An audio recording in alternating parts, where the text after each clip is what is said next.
thought Peter would never get the fuck off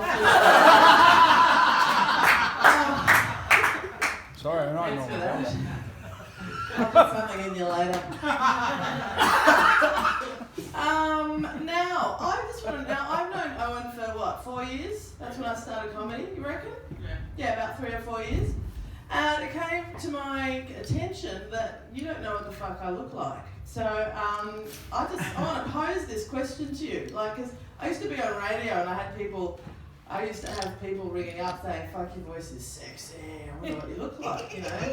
You're really sexy, oh my God, I can't imagine what you look like, your voice is so sexy, blah, blah, blah. And then when they met me, they ran a mile. So Owen, I just want to pose to you this question. What do you think I look like by the sound of my voice? I've never bothered to think about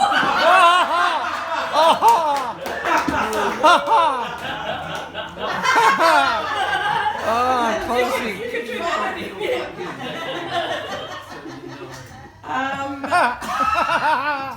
Right. He doesn't know. Okay.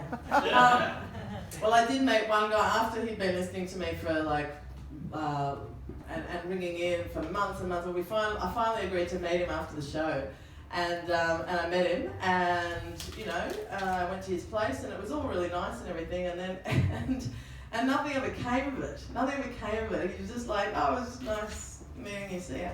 And when I saw him, I saw him in the street because I was living in a small town at the time. I said to him, so how come you never, made a move on me? And he went, I just didn't like the way you smelt. Never have I heard that before. His senses, because he's, visually he was attracted to me, all that sort of thing, but pheromone-wise, ba-boom. So, anyway. So, Owen, you can tell me later. I'd love to know. I've just had my hair cut recently. I do have a little bit of an ego. I know it doesn't look like it. I know I look like a humble girl. But there's an ego with my hair. I do. And I won't let any motherfucker touch my hair. I wouldn't want to go into a salon and walk out with a cock and ball shaved in to the side of my head. So I recently have changed it. I had one, I was doing an 80s thing for like 6 years. I had one long side. A lot of people saw that look for a long, and one short side. Yeah, a bit Cyndi Lauper. Were you alive in the 80s? Was alive. Yeah. Do you know who Cyndi Lauper is? Yeah, okay, well. So I did that look for a little bit, and then I thought, I want to change. So I went into the hairdresser and I said, listen, I want to have a look, I want to have a change, and I want to have a look like I've been getting cunnilingus for about an hour lying on my back. And she came up with this, which I'm stoked about. It's my new look, it's called the cunnilingus look.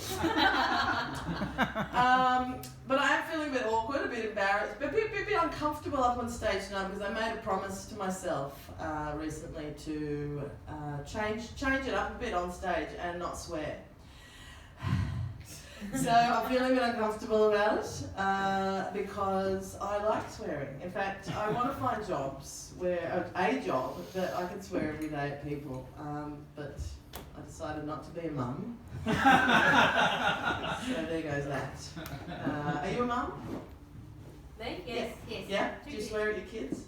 A little bit. Yeah. Yeah. I think it comes with the contract. Well, at least it did for my mum. It comes with the contract.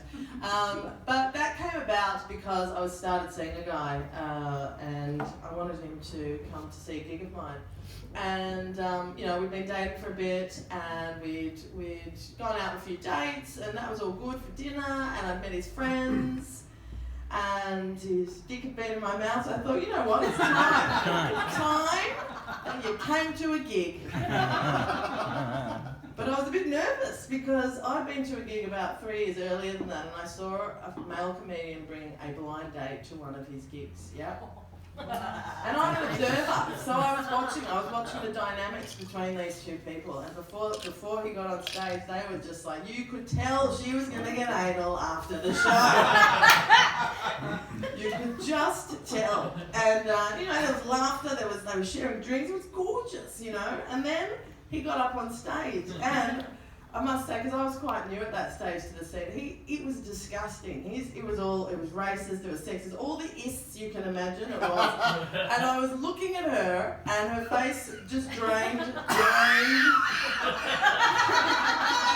It drained of colour. You could expression on her, and I just thought, you know what, I think she needs a bit of a hug, you know. So I walked up to her, and just like, Lainey, remain impartial, remain impartial, remain impartial, and I just sidled up to her and I went, fucking run, bitch. There you go.